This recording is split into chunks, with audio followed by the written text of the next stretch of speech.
impromptu. Impromptu, but I got to give you the official introduction at least. Man, I've been waiting forever to do this one, man.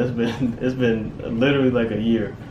So this is crazy. Nah, it's been a year. I think I brought it up to you in like May of last year, and we both just trying to do it, and then it hasn't happened. So finally, because I've been telling a lot of people that it's happening, like, oh, that's gonna be crazy. I can't wait, and I haven't met your dad. I want to hear something, So they're excited about it, but it just took a long time to do it. So, anyways, I told you it was gonna happen.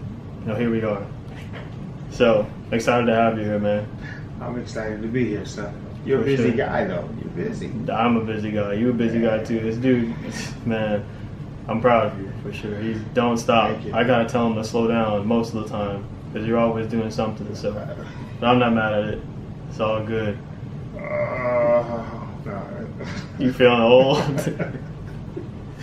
Feeling old, man. But, anyways, I just kind of wanted to have a conversation about healing, right? And because we are really close now. We talk, all the time, and we have a great relationship.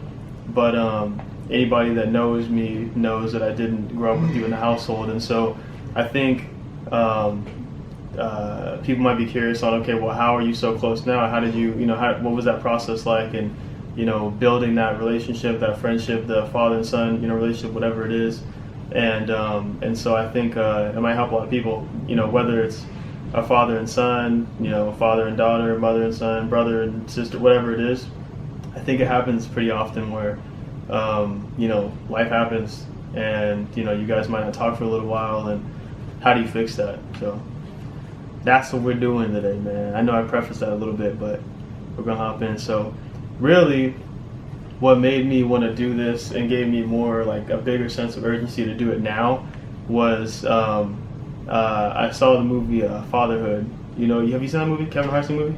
No, but I turned it on for Mom, and I got preoccupied. But I heard it was really good. Yeah. No, it was really, really good for sure. Because Mom told me it was really good, and then my buddy said it was really good, and so people were telling me, and I just hadn't sat down and watched it yet, and I watched it, and it was really good. I watched it with Betsy, and it was really good. And people were saying like, oh, that's good, but it's sad and whatever. I was like, I don't know if I want to watch that. Is that the one where the mother died in the room?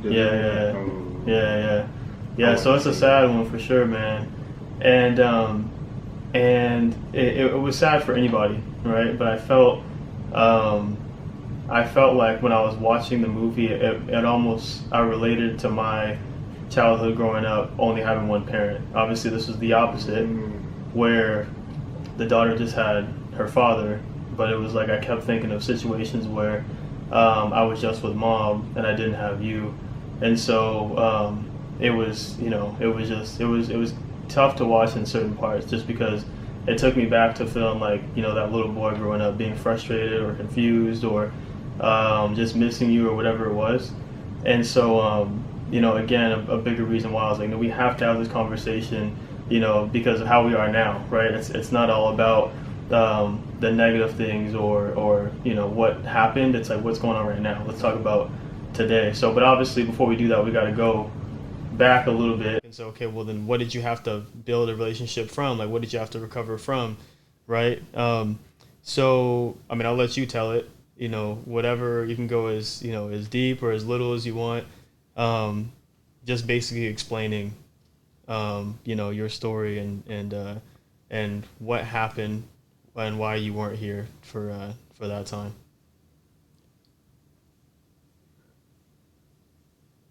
I got lost for a second because you said explain my story, but before that,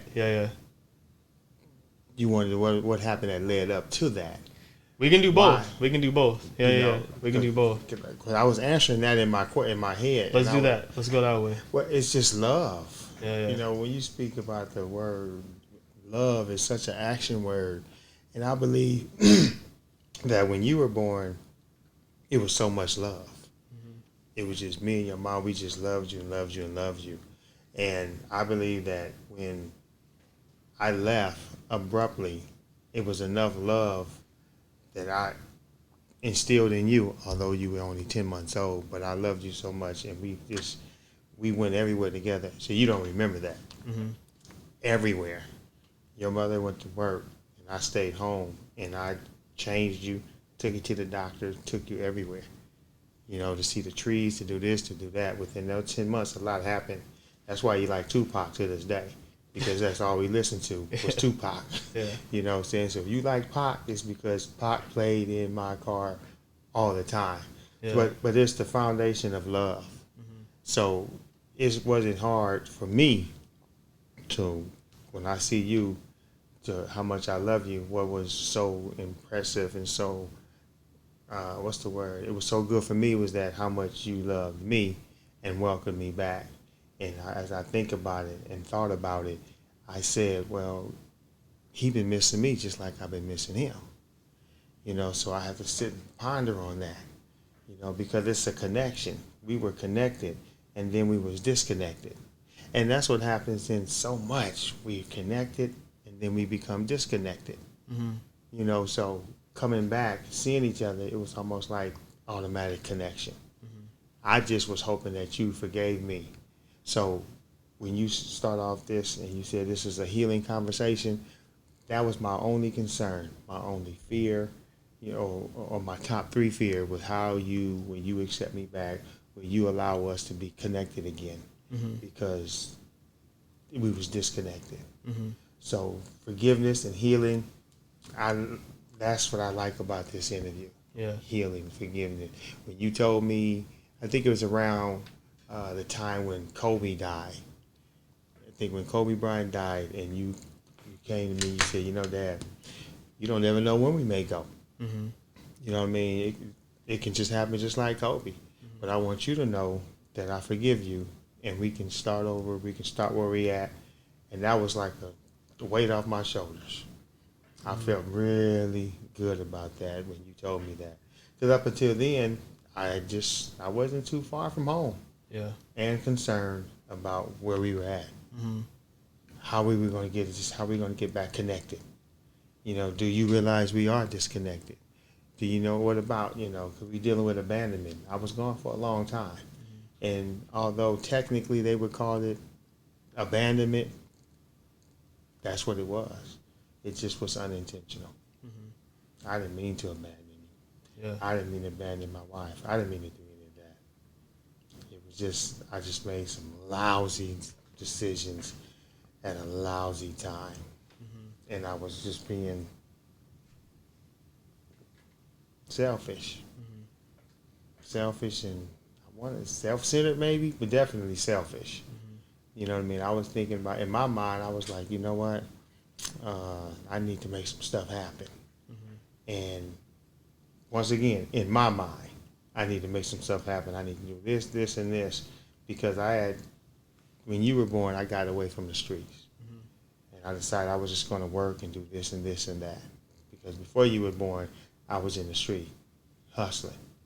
You know, so when you were born, we said, actually, your mom and I said, you gotta do something. Create a foundation. But I thought, well, you got a foundation, everything gonna be okay. You know what I'm saying? Yeah. But it wasn't. Yeah. It just, you know, it took me away. But the time I spent with you, by leaving that hustle and bustle alone, it was priceless. Mm-hmm. It was priceless. But at the same time, it was like a second calling, which is the streets, mm-hmm. was calling me. The streets will call. For those that know, have been in the streets, they know that the streets will call you. Mm-hmm. If you're trying to just go right and do everything right, and you used to do things wrong, they'll call. Right. So it called me, and I responded. I answered. Well, before you get into that real quick, I just want to go back before I forget, was when you were talking about you were coming close to coming back, and you were kind of worried about where we're at and everything. Would I forgive you and all that stuff? It was obviously I did, but it was a process, and I just wanted to go back to that real quick because I don't want anybody to think that it was just like I guess it kind of did. No, it definitely wasn't overnight, but it was like overnight I made the decision, but it was a long process of being like, you know, going through different stages, right? When you have I guess you say like a bruised relationship with someone. So it's like, you know, frustration or just kind of maybe denial or whatever, and then frustration, just anger, all these different things, just ignoring, not talking about it at all these different things. And then finally you get to a point, hopefully, where you just get tired of being tired and be like, you know, you don't want to live your life like that. You don't want to live your life having, you know, it's not hate, not anything like that, but not just any negative feeling in your heart or, you know, at all. Especially if you're trying to move forward, you're trying to be a better person, and I try to every day. It was like, I can't do that if I'm still holding a grudge or just holding something back and being like, oh, you know, I don't need to fix that relationship. I've done all this, you know, so far without him, you know, I don't need him now type thing. If I would have had that attitude, it's just not a good attitude to have. And so it was like having this talk with myself, and it took a long time. I mean, for sure, like early teenage years, it's, you know, you're a teenager, you're coming into your own, you're just frustrated about whatever anyways. And then adding that layer on top of it I was really aggressive, and, you know, I would get in fights and just different things that maybe would have happened even if you were here, but maybe not. Who knows? And you just kind of, you know, you're riding the wave. You're just going through the motions, and I used to get stuck thinking, okay, well, if he was here, what would be different? But I had to change that. Like, it doesn't matter, because that's not the case, and that's not coulda, woulda, shoulda. Like, it doesn't matter. Like, let's just, you know, deal with things as they are. So, anyways, just want to add that in because it's a process. I don't want anybody to think like it's just going to be an overnight thing all the time. Maybe sometimes it does with some people, but it was really hard. But then when you make that decision, you got to actually, you know, do what you said you're going to do, which was forgive that person and try your hardest to actually bear it, not bury it for a moment, but then bring it back up when something happens or an argument or something, which can be a whole other conversation. But I just want to add that in there because I think it's important to add. So anyways, I'll let you continue the rest of your story. But I I just agree. want to plug that in. I agree with that. I'm glad that you brought that back up because it is a process. Because you were going through your process. Mm-hmm. And I never had to go through that process with my dad. He was there.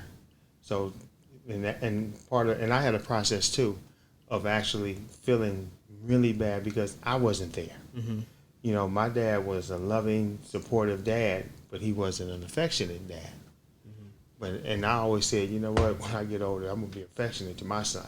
And you know, and instead, I was affectionate, but you don't remember it because I wasn't there. Mm-hmm. So all those years of being away from you, realizing, oh man, you said you were gonna be this, and you ain't even there. Mm-hmm. You know what I mean? So I used to beat myself up for years. You know what I'm saying, for not being there. And I used to have verbal battles with guys that, you know, that didn't want to be bothered with their sons or blaming the baby's mama for not being able to, you know, to hook up with their son. I'm like, man, you can't do that. You don't understand how important it is for your son. You can't just blame it on the baby mama. You have to write, here, I'll start the letter out. You got to write them. Mm-hmm. Send the letter to your mother's house. If you can't send it there, it was just so many roadblocks that guys were throwing up to make excuses for not even wanting to connect back with their son, you know, or daughters. Yeah. You know what I mean? But it is a process because and that's why the healing is so important because it's a myriad of emotions. Mm-hmm. Like you said, you just frustrated, you mad, you sad, you glad. But rarely glad, but you sad and mad a lot because things come up, and I missed a lot. Mm-hmm. I missed a lot. Well, you know, one of the things I used to tell myself too, and I can be honest now and say that was just lying to myself to make it like a defense mechanism was, I remember one time we got in an argument on the phone. I was probably like 11, 12, 13. No, I was like early teenagers, maybe preteen, somewhere around there. And we got in an argument on the phone because you were talking about, you were like, I forgot how it came up, but it was like, oh, what do you do? Like, what do you do around the house? How do you help your mom? And I was just like, I don't know, like, yeah. And like, do you take out the trash? You wash dishes? You clean clothes? And I was just like, no. And you're like, oh, if I was there, it'd be different. And then, not proud of it, but I said something like, well, you're not. So, whatever, right? And so it was a little back and forth, and I was frustrated. I'm sure you were too, but it was like, all you had to do is hang up the phone. I don't have to deal with it anymore.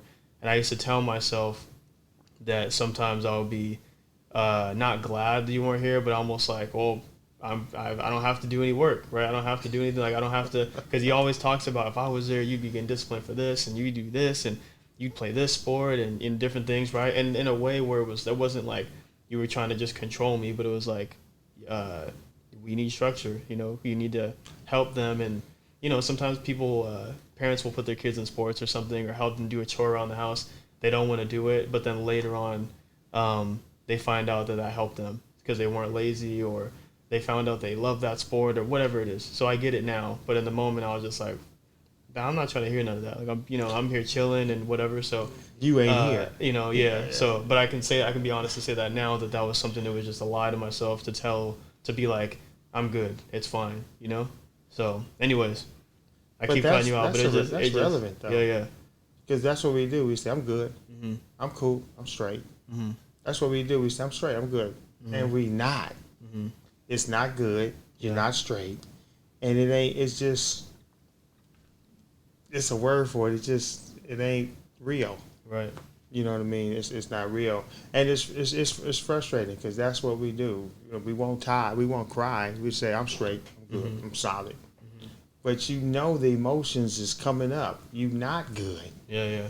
But more importantly, it's okay to cry. It's okay to feel not good. Mm-hmm. You know what I'm saying? It's just, I used to tell myself, because when you're in there, it's like you don't cry. Right. That's just absolutely out of the question. You know what I'm saying? Because if you do, you expose yourself to other things. Mm-hmm. So you hold that in. You play the macho, tough guy role. And I always said that if I have emotions, I'm going to let them come out, regardless. But of course, they still didn't come out like that because I never cried. I've always teared up a lot, but I've never cried. But I feel that, except when a good movie comes on. That's crazy. A good movie will come on and I tear up. Yeah, it's almost. I mean, I don't know I'm sure nothing's acceptable in there, but I don't know. It's a movie. That's what the movie was supposed to do, I guess. That's true. Mm-hmm. But then people be looking around. It's funny. It's so funny, man. Yeah. It's just so when you speak about just connecting. I keep saying that word connecting because we had classes in there talking about connecting and disconnecting, forgiving, for healing. And I took all those classes, and that's why I'm just so grateful and thankful that you have forgiven me and that you have, and we're having a healing conversation. I hope this is the first of many more. Mm-hmm. You know what I'm saying? Because this was some serious trauma. Yeah. You know what I mean? We both went through trauma. Mm-hmm. It was traumatic that I wasn't there for you as your dad. That's traumatic, and it's traumatic for me that I experienced what I experienced not being there for you. Mm-hmm. You know what I mean? We both missed out on some things at that time, but now it's wonderful. I mean, I enjoy it. I enjoy you. I'm just so thankful that and it's almost like we just vibe.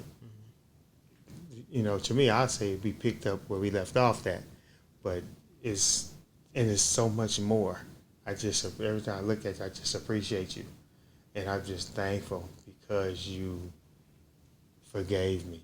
Because forgiveness is really important. Because you can't heal until you forgive. All that we start healing. If you didn't forgive me, if you haven't forgiven me, the healing ain't going to start. Yeah, it doesn't work. Because it's a wound. It's an open wound. The hurt is an open wound. It doesn't start healing until there's forgiveness. Mm-hmm. That's when it starts. I mean, real forgiveness. You could say, I forgive you, Dad. I forgive you, Mom. I mean, real forgiveness. Right. And that's when it starts healing. So, and it's not an overnight thing. So, and I trust the process. So, every day that we get together, we do this, I'm just thankful. Mm-hmm. I'm really, really grateful. Well, because it's like what you said about almost picking up where we left off. And obviously there was a lot of things that we missed. There was a huge gap. So you said, just because I want to make it make sense for people, we still haven't really got into how long it's been. So, 10 months old. I was 10 months up to 20. I mean, last year, so 24, right? I was going to turn 24. So, I've only, this is my first full year of being able to go out with you and do things. And I remember the first night I picked you up, we went to In-N-Out and Walmart, and we just did basic things. We went to the mall, things that they were all brand new. I've never done that before. I've never went to the mall with you or went to go eat at a restaurant, or it was just almost weird being out with my dad. And I enjoyed it, but it was something, I feel like it was like an adjustment there too. So anyways, I just had to say that because when you said picking up where we left off, it's a whole new, maybe I try not to think about it as much, just because the other day when you came to the skate park, and you were just watching me cruise around, get warmed up, do some things, and before you left, you're like, man, I missed out on so much, and I just kind of sweep it off like, that's cool. I mean, you're here now, right? Because it's one of those things where I don't like to think about it too much. Because another thing I struggled with was almost like feeling, I don't know if it was resentment or jealousy of Zuleika, which if anybody who doesn't know, Zuleika is my daughter. Because it was almost like exact, like when she was born, you were coming home. And so, she's not going to know you. She's not going to miss out on anything. Like, I missed out on all this stuff, and she's not going to know you from any different. She's going to be like, oh, he's always been home. Like, he's always been this or always been that way or whatever. And it was like this, like, jealousy or just frustration of like, man, like, you didn't miss out on anything. And it's not obviously she doesn't know. It's not anything personal like that. Like, legit, like, there's an issue. You feel. It's just how I feel, right? Yeah. Because he'll be there for your games, or he'll be there for, I don't know, if she likes skating, whatever, as the process she starts growing, getting better, graduations, different things like that. And that was tough too. That was really tough. I mean, Betsy knows. I mean, really the only thing that can really get to me like that is you, like that topic. I mean, growing up too, like I was, everything was funny to me. Like I laughed about everything. But somebody bring up something about like dad and something said, it was just like the most sensitive, and I just wouldn't show it all the time. But it was one of those things where it was like, that was my soft spot. So that's interesting. You say that because I'm the exact same way. Yeah. I can be a certain way about anything, but when it comes to my son, it's like, hey, automatic emotions, sensitive, real emotions. Even in there, you talk about my son, emotions. Immediately, even now they come because of the love. That's the love I have for you. You've just been a joy, and for me not to have a joy, for me not to be there, it just was hurtful. I used to get mad at dads that was there, and then they was just doing some other stuff, and you there, and you still neglecting your son or your daughter, and you there, man. That's not good. You know what I mean? So it's a sensitive topic for me. Fatherhood is, and I just feel like I don't feel like I failed because we're together. I made it back, and like you said, I was gone for 23.4 years. That's a long time. That's a lifetime. You know what I mean? So, and I was scared of how you accept me coming back. But I'm just thankful that you did. I'm thankful that we were able to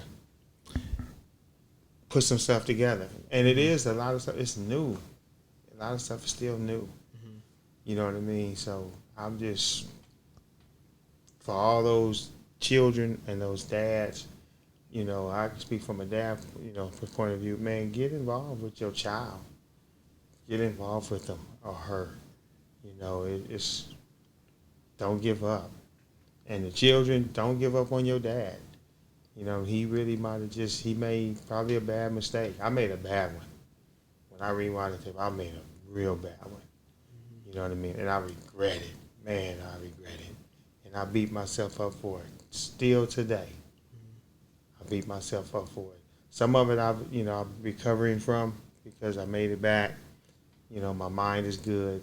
I'm foundated in my ideals and all of that. But the emotional part of being away from you, emotional. Yeah. Emotional. So anytime, you be wanting to do something, I just call me up. I'm coming.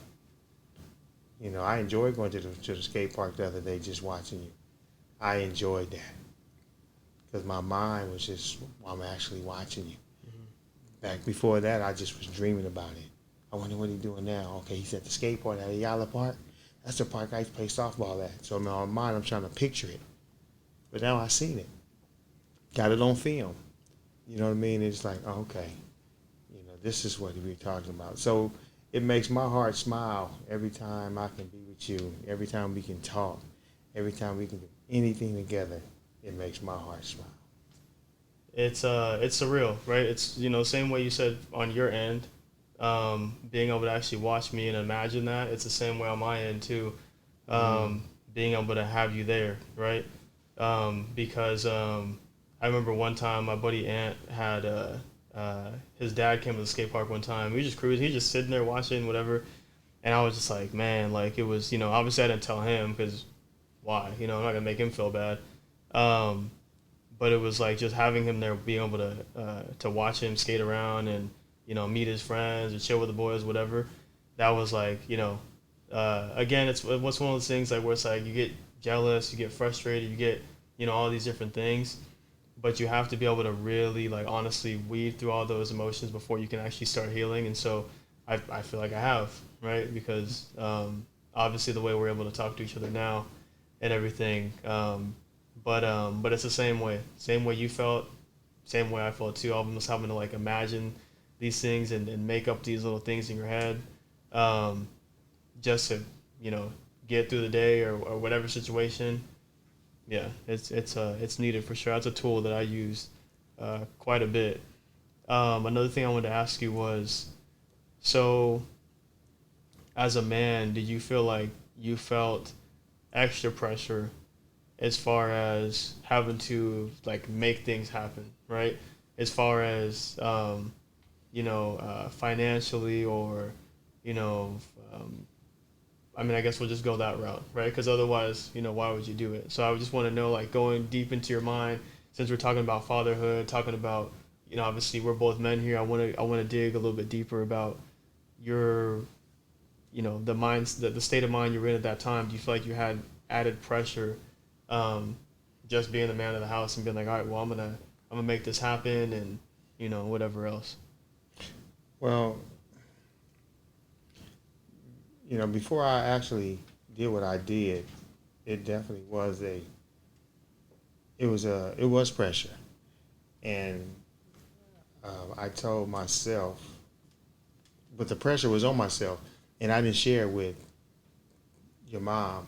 I just tried to navigate it through myself. Mm-hmm. I think if I would have shared it with her, like a husband's supposed to do with the wife, so you can get strength and togetherness, I probably wouldn't have made the bad decision. But the reality is, I went from making $3,000 a day to making $1,000 a month.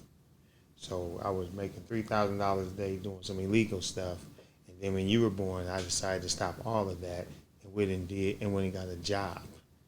Okay, now, well, I was getting paid, I think it was $1,000, $1,200 a month, and that was like a joke, but I didn't mind doing it because I knew that I was being around for you. Mm-hmm. But at the same time, the streets was calling, right? Because I was in the streets. The streets was calling. You getting $3,000 a day, and you all of a sudden that ain't no more. You know what I mean? That's a lot of money. And then, although your mom was making good money, that was her money. I was still involved with making my money.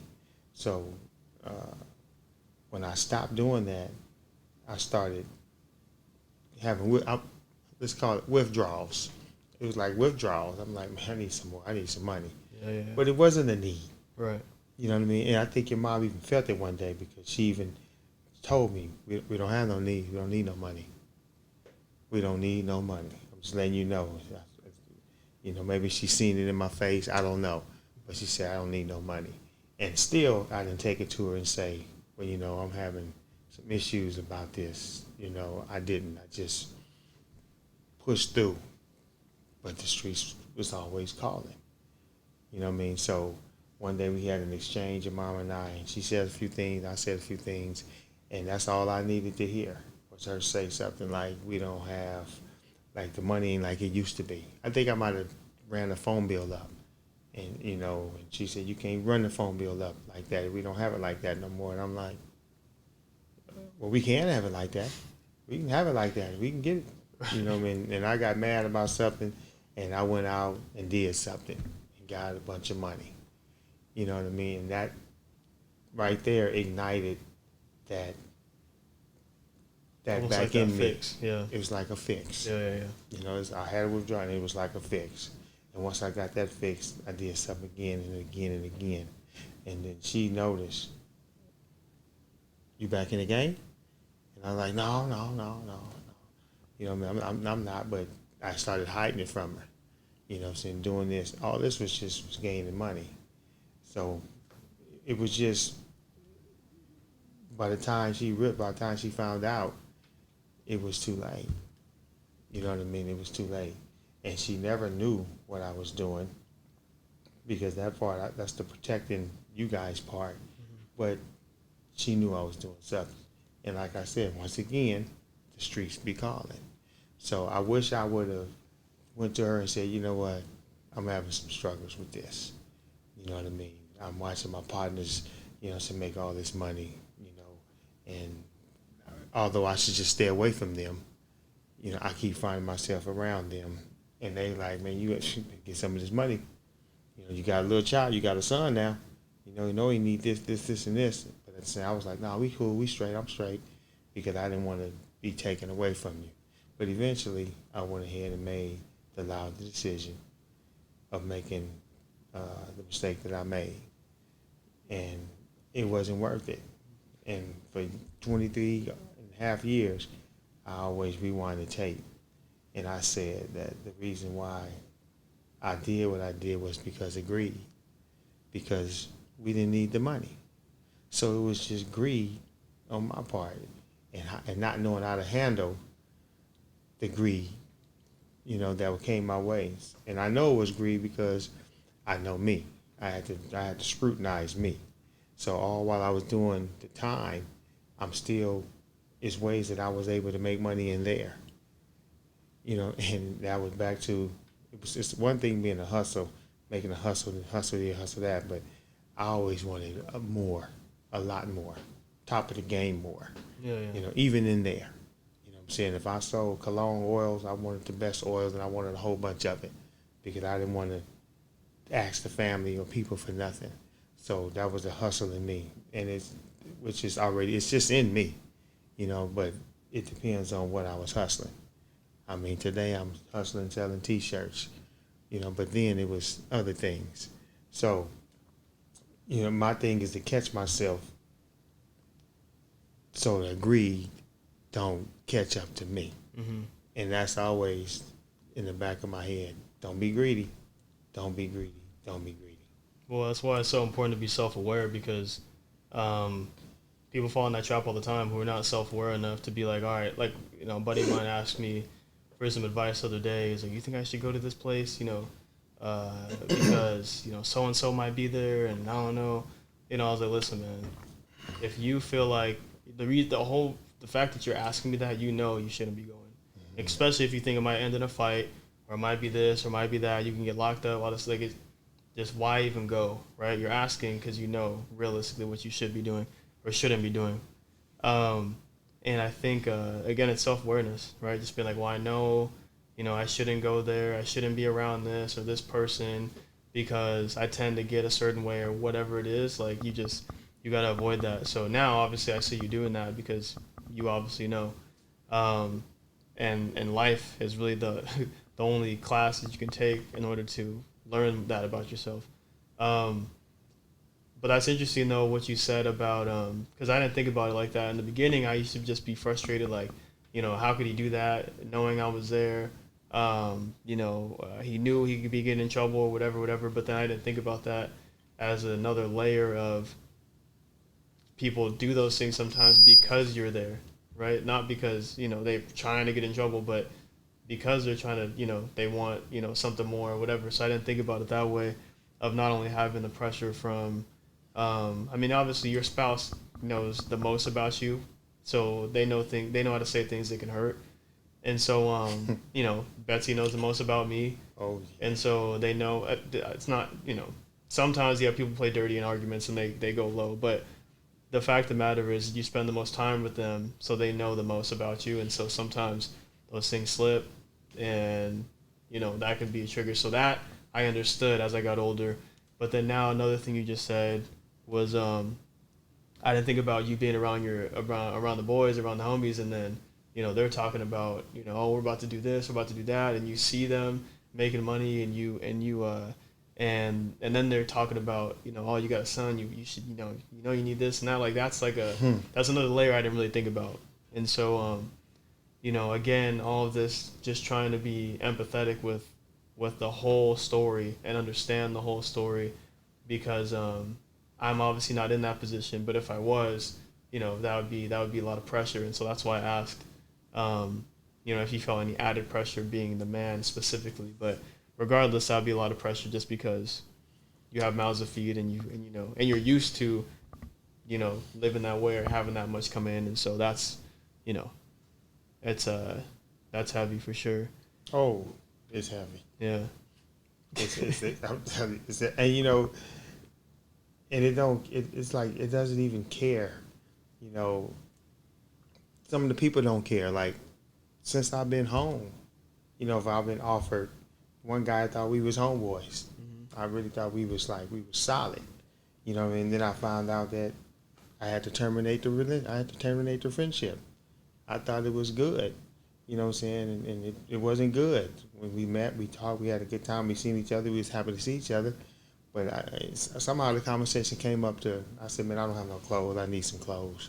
And I know he has money. Come on, man, take me on the shopping spree. You the homie, let's go. He said, no, but I can't take you on the shopping spree, but I can give you some of this. You know what I'm saying? He threw a whole kilo of drugs at me. He said, you take this, you ain't got to pay me nothing back. That's my gift to you.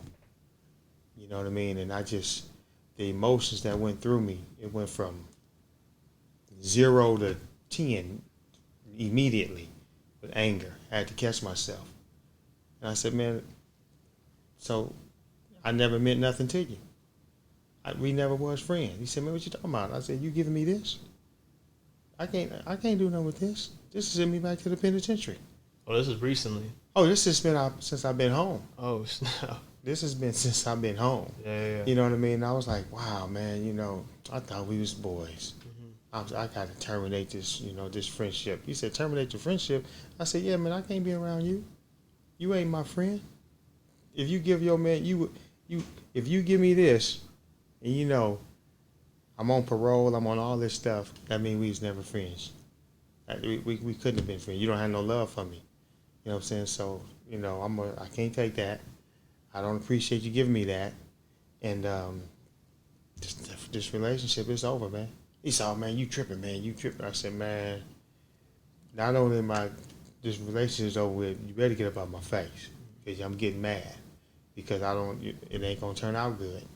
And from when I left him, I was like, wow, just like that. Right. Now, we talked about this stuff in there. How we going to run into people, and they're going to be doing this, they're going to give us that. They ain't no good, though. And I didn't think, I said, oh, no, my partners are straight. Ran into one and offered me that, and that relationship is terminated. Mm-hmm. You know what I mean? I ain't heard from him since. But that's also from, use the word self-awareness, but it's a lot of self-words. It's, like self-discipline. Yeah. I'm disciplined up. I wasn't disciplined when I went. I had some, but I'm much more disciplined now. So you can, I wasn't hooked on drugs. I ain't never been hooked on drugs. I ain't never been into drugs. I ain't never been into the things that people get hooked on, gambling and women. And I've never been hooked on that. I was hooked. My thing was greed and the love of money. So I would go take a penitentiary chance to get some money. Right. So that was like my drug. Yeah. You know, that was my addiction. You know, that was my lust. You know, the love of money. So the love of money is for real.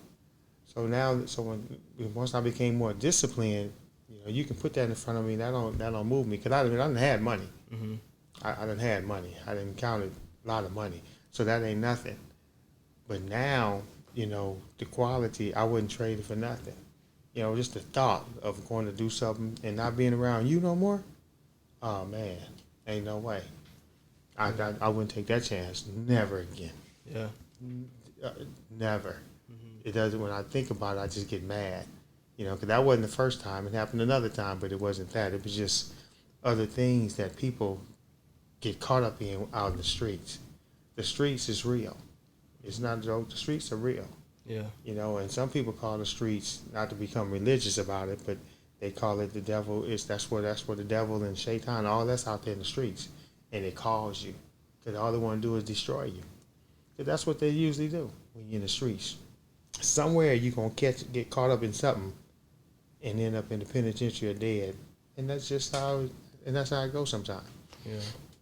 And I don't want to take that ride. No. I had my ride. Right. Yeah. I did.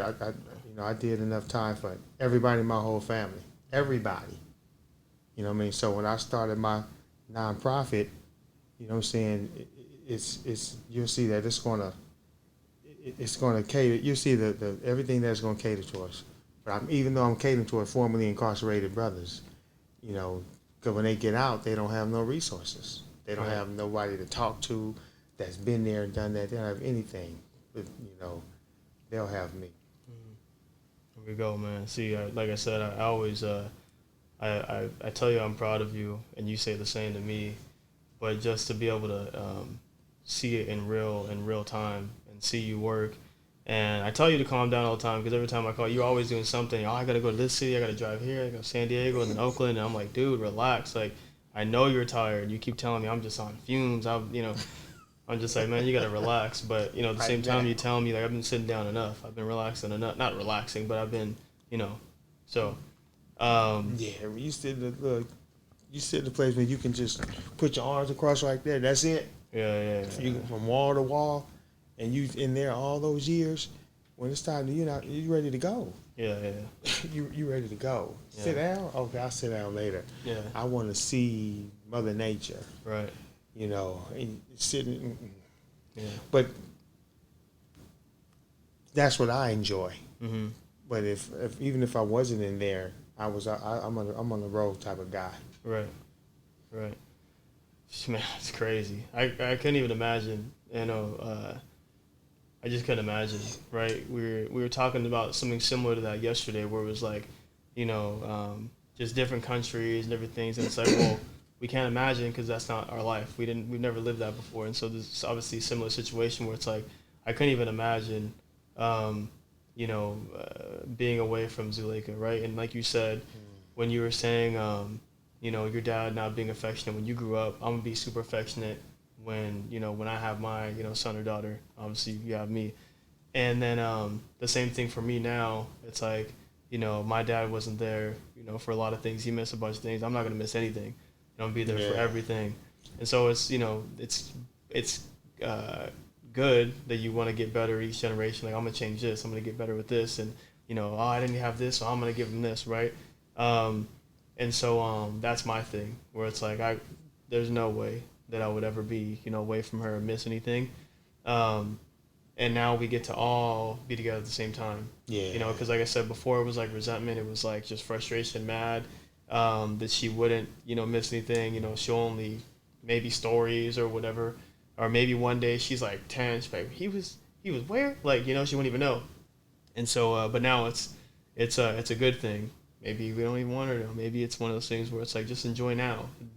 What happened before you doesn't matter.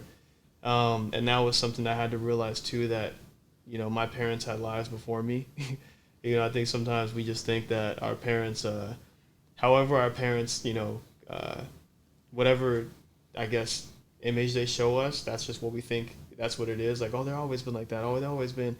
And you don't know what your, parents were doing before, just because they were teenagers before too, and they were, young adults too at one point. And so I had to realize that too, that we're all humans. We're all people. We make mistakes, and we all had, lives before, and we're not gonna ever be perfect. And just accepting that fact is it's necessary, for sure. When you're young, you don't see that. All you see is, they left me, or they did this, or they hurt me, or whatever. And one of the things that was really hard was being able to see you for a little bit on a visit and then having to leave. It was almost like I would rather, for a while, it was like I wasn't coming by to really see you. And I don't know if I really explained why, because maybe I didn't know why. But now it's like it hurt even more being able to see you and then have to leave. I would rather just not go at all. I'd rather not talk at all. And then obviously after that, you feel like you're getting sad and you get frustrated, and that layer kind of just, you put your turtle shell on and you're not hurt, everything's fine, right? And so that was really hard. It was always like the conjugal visits where we could stay the night and everything was always a blast. It was so much fun. I was excited. It'd be like, I don't know, we come in like on a Friday, leave on Sunday, and so it was a couple of days.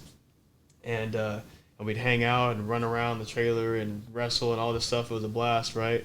But then Sunday morning would come and we have to leave, and the obvious comes all with great detail. I'm telling you, like it was like, I remember like and having to clean up the trailer and make sure everything was top notch, and and then they come, open the gate, all right, and then we get never wanted to let me go. Yeah, so it was like getting in the van. Wrenching. And throwing the bags in there and everything. We get in the van, and then you would stay behind, and then we have to go through like 3 different gates. So you just every time slow down at the gate, and you just be waving the whole time. We go to another section, they close that up. We go to the next section, and we're just going farther and farther, and that was really tough for sure. I never looked at it like that. Yeah, because I was going through the same thing. Waving by, and every gate was something. But I had to tell myself, I'll be home soon. I'll be home soon. I'll be home soon. But every time you leaving, it was just heart-wrenching. But on your face, I can see it was heart-wrenching too. That's one thing. It was traumatic. It was real trauma. It was trauma. I mean, it was just traumatic. Yeah. And I won't discount it. I won't discount the trauma that we've all been through. You've been through, I've been through trauma. And we've gotten through it. We're working our way back. You know what I mean? Because my experience was traumatic. I have stories and experiences that would just, man, it's a whole nother broadcast. right. But it was traumatic. And I had to decide a few times, do I want to come home on time or do I want to extend my stay? So I had to make a decision, and you have to make it right away. You know what I mean? So I put you right in the front of all my decision makings of coming home on time or ahead of time versus an extended time. So it helped me stay focused, keep my eyes straight, because it's designed in there to get you to have an extended stay. The way they treat you, your response, you'll have an extended stay. Because if you a man and you stand up as a man, then it's like a challenge to authority, especially if you're a black man. So you have to decide. And I never decided to kowtow because I'm not a kowtow.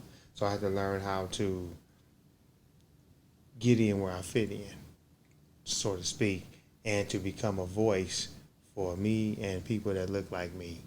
So it's been some time, but it's taught me how to lead, It's taught me how to follow. It taught me how to, be a student, and it taught me how to become the person that I am. So, or was meant to be. Right. But it was traumatic. So I can imagine you growing up without me there was traumatic. I look at the skateboarder Nigel. Every time I look at him in his movie, I was like, man, I think about you and how you could went pro just like him.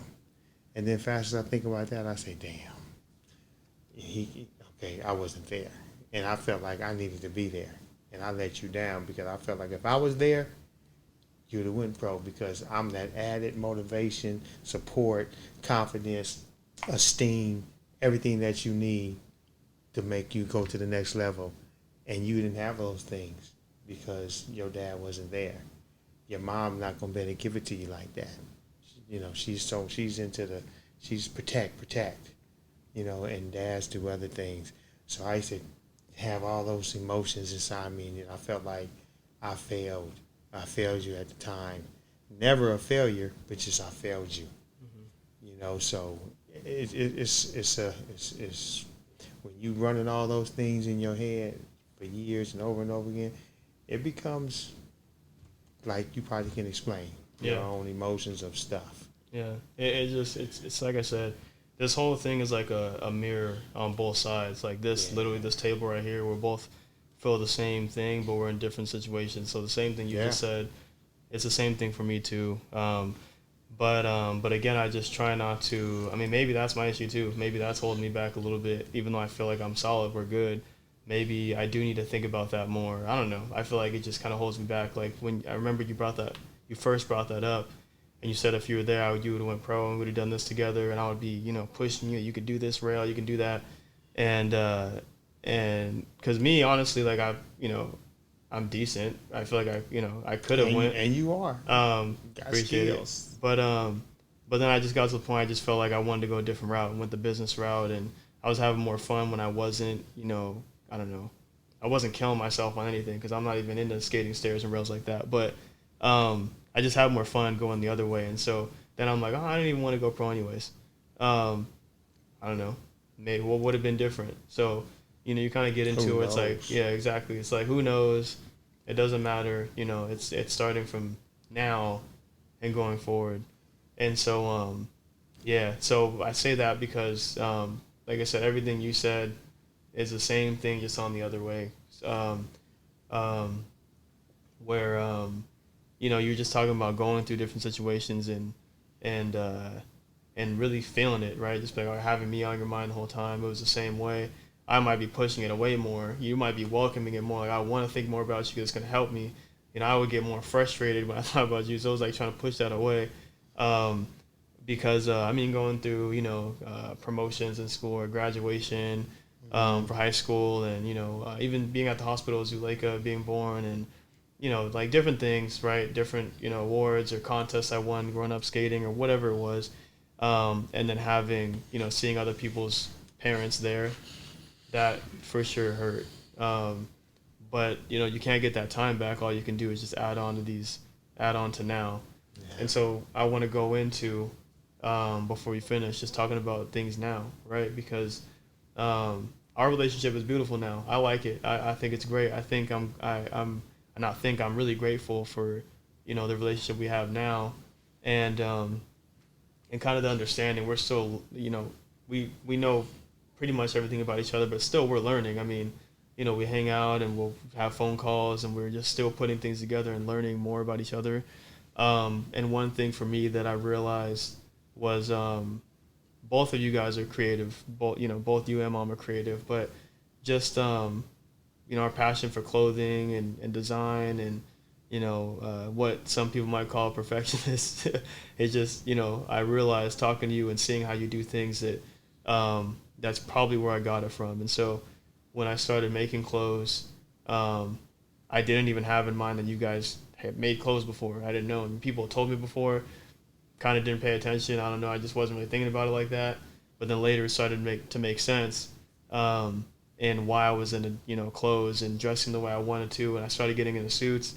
And then I realized you were into suits and menswear. And it kind of just all goes around full circle. But again, you got to make sure you you get past all that other stuff to be able to, acknowledge and realize there's a lot of beautiful things that you could just pass up if you don't focus on getting all that other stuff out of the way first, and then just building on a good relationship from there. So that was really the last thing I wanted to make sure we ended off on something positive and not just talking about, sad and, but you got to just to kind of explain the story. But I want people to know the whole reason why we're having this conversation is it's all about forgiveness and, just growing. If you're trying to get, anywhere in life, you're trying to level up, whatever, you can't unless you get all that negative stuff out of the way. You get all the malice out of your heart. You gotta completely remove yourself from that stuff, or at least deal with it, and then you can move forward. So, anyways, I don't know. You got something else you want to add before? I always got something, but I went blank. All right, Michelle, I'm gonna say the floor is yours. You can say whatever you want. That was it. Obviously this is the first of many, so this isn't. I think we're probably like at about an hour or so. So I appreciate anybody who tuned in. This was awesome. Glad you guys got to sit in and see this. And for anybody who might have went through a similar situation or might be going through a similar situation with, either of your parents or uncles or, siblings, whatever it is, just know that you can get to this point too where you just get tired of being tired and you want to move forward and you want to be happy and build these relationships and have genuine, relationships with different people. So anyways, appreciate you guys tuning in. As always, say LA. I'll see y'all next time. Say LA.